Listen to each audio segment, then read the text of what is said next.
Pemirsa Intens Investigasi. Heboh dan menyita perhatian publik.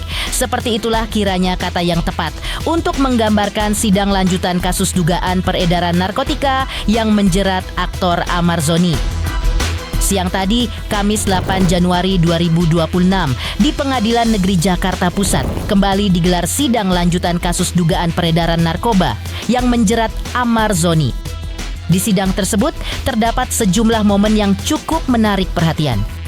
Tidak terkecuali saat Ahmad Zoni kembali bertemu sang kekasih di ruang persidangan, atau momen saat Ahmad Zoni dan beberapa terdakwa lainnya memberikan keterangan yang akan mempengaruhi arah persidangan. Lantas, seperti apakah jalannya sidang hari ini? Seperti apa momen-momen menarik yang terekam di balik jalannya persidangan? Lalu, seperti apa kesetiaan yang ditunjukkan oleh Dr. Camelia kekasih Ahmad Zoni selama persidangan? Benarkah persidangan yang digelar dengan agenda pemeriksaan para terdakwa ini akan mempengaruhi langkah hukum Ahmad Zoni dan para terdakwa lain ke depannya? Pemirsa, bersama Intens Investigasi, kami hadirkan kabar terkini, terpercaya, dan teraktual. Tetapi sebelumnya, jangan lupa untuk like, subscribe, dan juga share channel YouTube ini.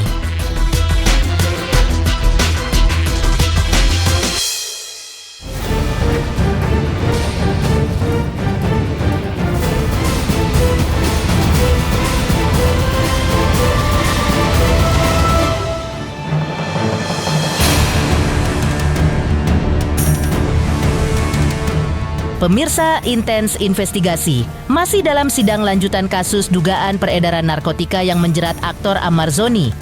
Ahmad Zoni harus kembali menjalani persidangan yang digelar siang hari tadi, Kamis 8 Januari 2026, dengan agenda pemeriksaan para terdakwa. Namun seperti biasa, sebelum memulai persidangan, Ahmad lebih dulu menyapa beberapa anggota keluarga, orang terdekat, termasuk ibu angkat dan sang kekasih. Mereka tak pernah lelah memberikan dukungan penuh di tengah situasinya saat ini. Dukungan dan kehadiran orang terdekat tentu menjadi penguat bagi Ahmad Zoni selama berada di situasi yang mungkin tak pernah terbayangkan dalam hidupnya tersebut. Lantas, seperti inilah momen yang tak kalah mengharukan, yaitu Ahmad Zoni kembali bertemu keluarga, kekasih, dan orang terdekatnya.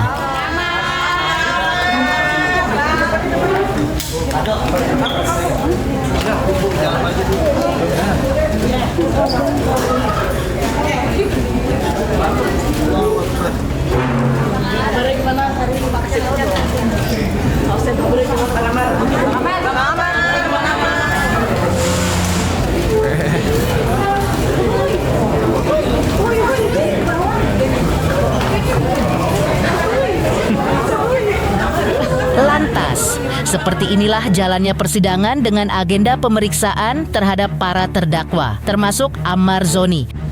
Jadi sebenarnya saya cerita jujur aja nih ya, gitu ya. Waktu saya di Rutan Salemba, hampir Andri itu memang udah sangat baik. Berarti saudara kenal dengan Andri? Bukan, nggak lewat saya. Jadi? Maksudnya dia suka tiba-tiba nih, kayak saya baru sampai, saya langsung ada yang ngasih kasur.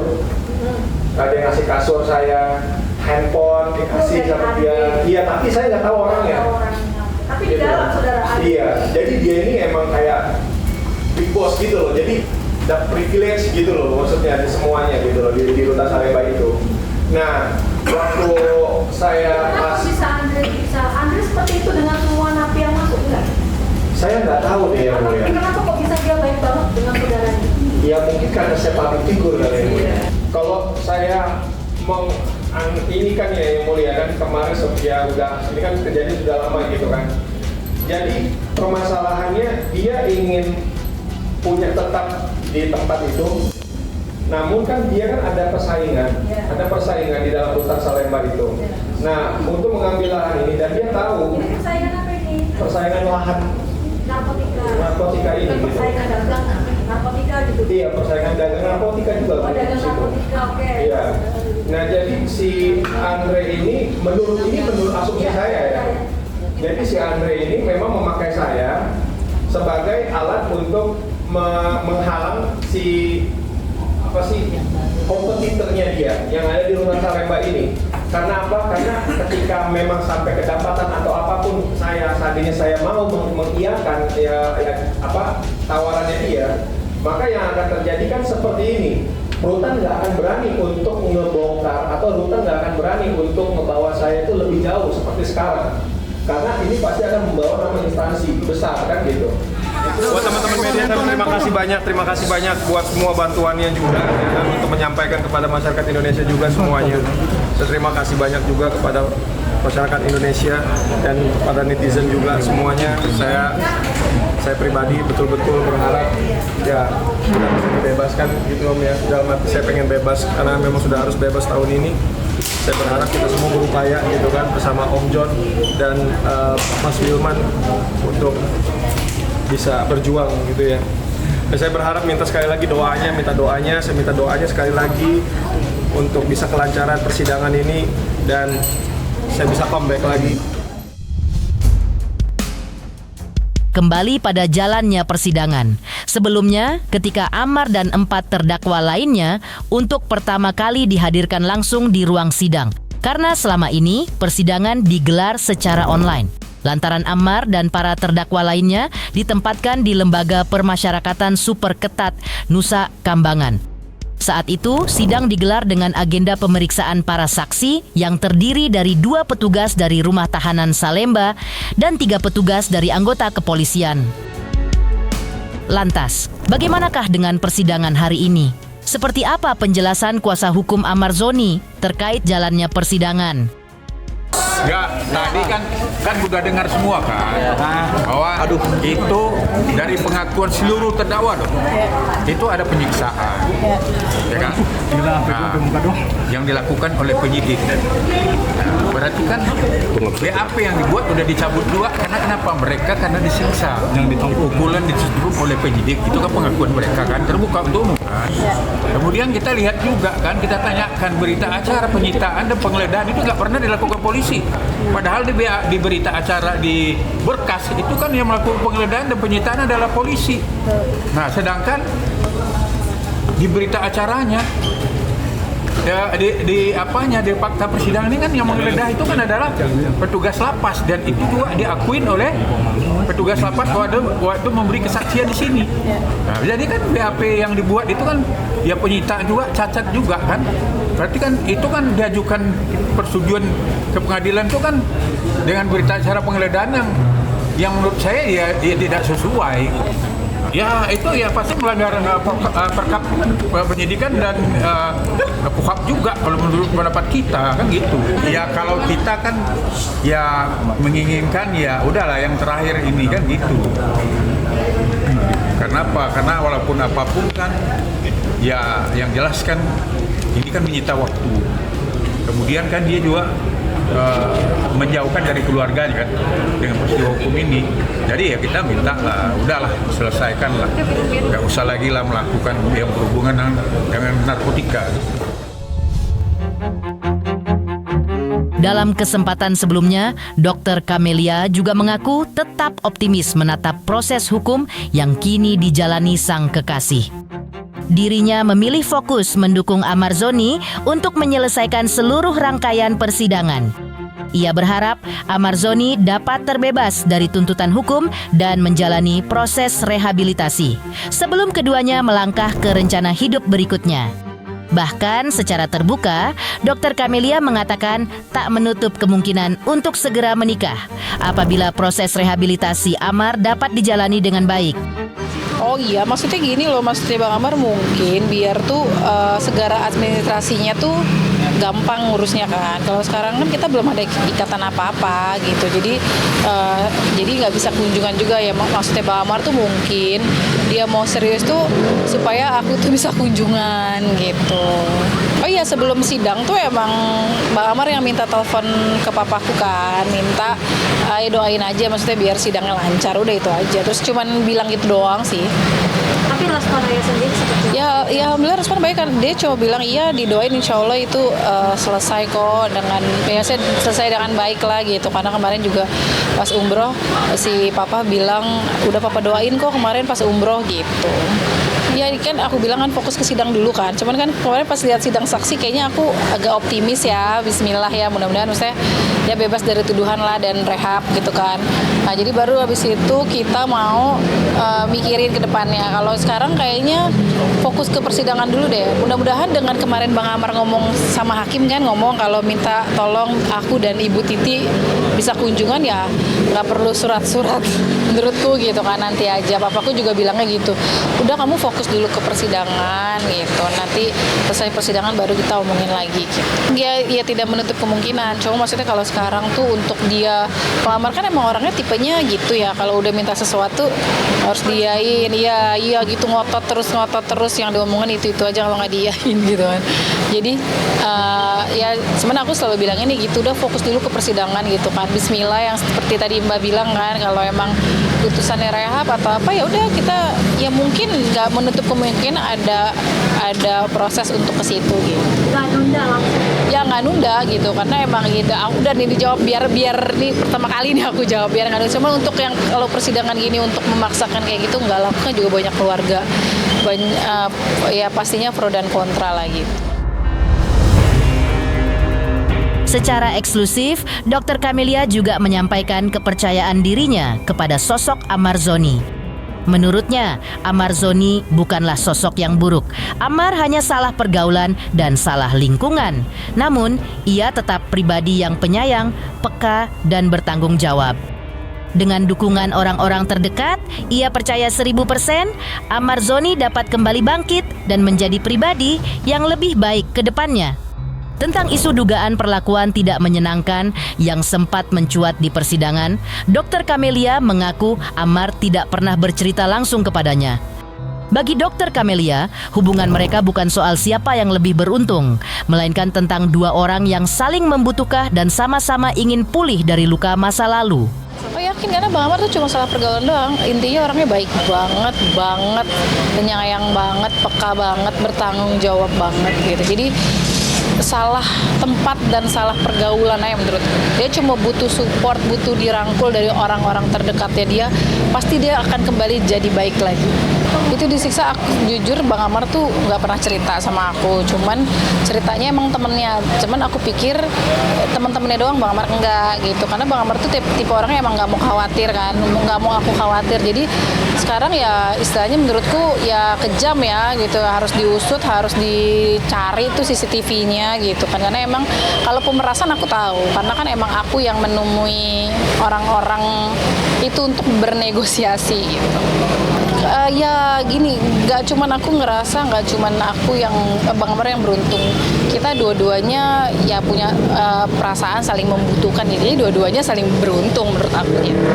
Kita saling membutuhkan kalau berdua, karena kita kan punya sama-sama trauma, jadi ya yuk kita sembuh yuk bareng-bareng gitu. Iya, saling menguatkan gitu ya. Oke? Namun, di balik sikap optimis sang kekasih, fakta mengejutkan justru terbuka di ruang sidang, yaitu pengakuan Amar Zoni soal dugaan pemukulan hingga penyetruman, serta permintaannya membuka rekaman CCTV. Hal ini mendadak mengubah arah persidangan. Benarkah perlakuan itu terjadi? Dan bagaimana tanggapan majelis hakim serta kuasa hukum menanggapi pengakuan tersebut?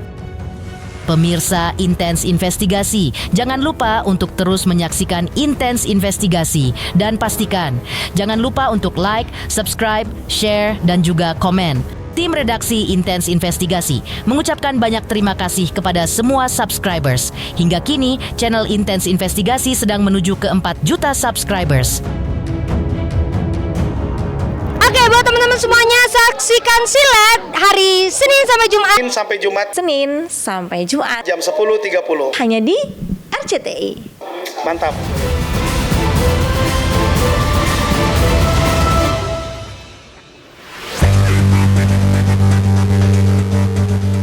Pemirsa Intens Investigasi, sebelumnya saat sidang dengan agenda mendengarkan keterangan saksi yang berlangsung pada pertengahan Desember 2025 lalu, terungkap hal yang cukup mencengangkan dari aktor dengan nama asli Muhammad Amar Akbar tersebut. Saat itu, suasana ruang sidang mendadak tegang saat Amar Zoni secara langsung bertanya kepada saksi yang dihadirkan oleh jaksa.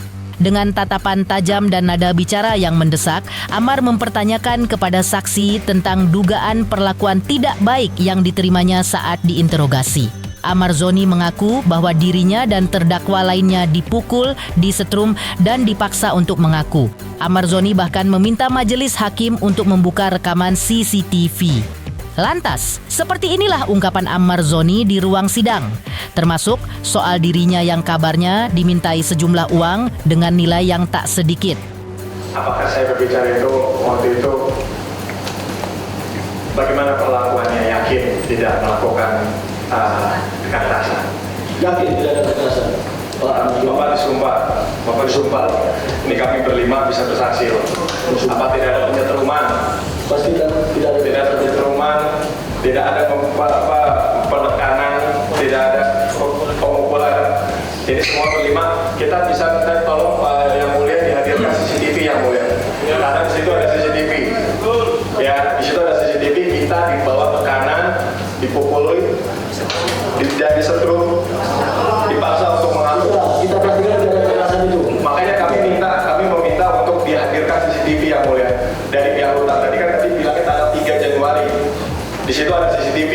Nggak ada mungkin kalau nggak ada CCTV.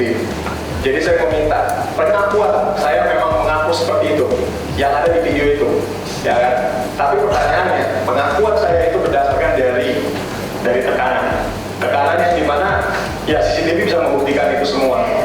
Apakah saudara saksi tahu kalau dari tim Polsek Cempaka Putih Kanit yang meminta kami untuk menyiapkan dana 300 juta? Jawabannya udah tahu atau tidak? Tidak tahu. Siap. Gak tahu dia. Tidak tahu. Saksi yang lain juga gak tahu. Tidak tahu. Tahu. Ya? Terima kasih Mulia. Usai pernyataan menohok Amarzoni tersebut, kuasa hukum Amar pun akhirnya angkat bicara. Dengan nada yang menohok, sang pengacara membidik tajam keterangan saksi yang dianggapnya penuh lubang dan keraguan. Bagaimana tidak? Jawaban saksi yang kerap mengaku lupa, ditambah absennya surat tugas hingga berita acara, dinilainya sebagai sebuah cacat hukum yang nyata. Kuasa hukum Amarzoni dengan lantang mempertanyakan bukti fisik yang ada. Baginya, tak ada satupun bukti yang secara langsung menunjukkan barang haram tersebut berada di dalam genggaman tangan Amarzoni. Ya kalau penjelasannya kan kualitas saksinya kan tidak memadai lah, nilai pembuktiannya menurut kami ya kurang Mas. Kan banyak nggak tahu. Saksi kuncinya kan tadi dari pihak lapas. Otomatis ya yang menggeledah kan dia. Ya, satu penggeledahan juga nggak ada surat tugas, kemudian kan nggak ada saksi, nggak ada berita acaranya, itu kan cacat hukum. Menurut pendapat kita. Kemudian juga kita lihat juga dari polisi kan cuma penangkapan, ya kan? Penggeledahan mereka kan nggak ke tempat. Mana tahu dia barang itu udah ada di kantor, jadi disangsikan lah. Mereka tahu cuma barang udah diserahkan di tempat, jadi bukan menggeledah ke dalam. Jadi itu juga nggak menguatkan lah kan gitu. Apalagi kan ada penyisaan katanya kan. Nah ini kan perlu diselidiki. Berarti kan berita acara yang dengan penekanan, dengan siksaan itu kan udah pelanggaran SOP juga dan pelanggaran juga di Perkap Kapolri juga tentang HAM itu. Nah, kalau ini pun nanti ya terbukti ya kan berarti semua cukup. Jadi menurut pendapat saya satu pun nilainya kualitas saksinya belum ada. Sebelumnya, dalam sidang yang digelar pada tanggal 18 Desember 2025 lalu, Amarzoni terlihat membawa beberapa bingkisan. Dari siapakah bingkisan tersebut? Benarkah bingkisan itu dari sang kekasih hati, Dr. Camelia? Pemirsa Intens Investigasi, jangan lupa untuk terus menyaksikan Intens Investigasi. Dan pastikan, jangan lupa untuk like, subscribe, share, dan juga komen.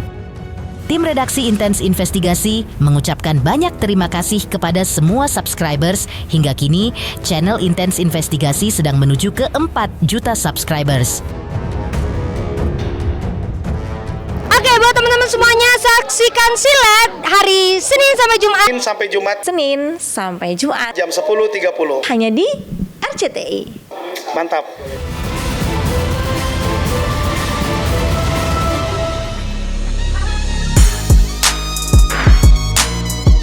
Pemirsa Intens Investigasi, mungkin pepatah yang tepat untuk menggambarkan situasi yang terjadi pada Ammarzoni adalah sudah jatuh tertimpa tangga.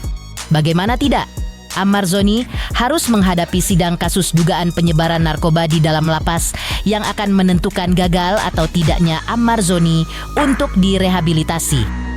Berbeda dengan perkara hukumnya, Ammarzoni cukup beruntung didampingi oleh sosok wanita yang kerap menemaninya selama ini. Siapa lagi kalau bukan Dr. Camelia. Dalam sebuah momen, Ammarzoni terlihat berseri-seri ketika membawa bingkisan yang ternyata dari keluarga dan dari sang kekasih. Seperti inilah momen saat Ammarzoni membawakan bingkisan tersebut. Dan jawaban singkatnya ketika ditanya kapan akan menikahi kekasih hatinya itu.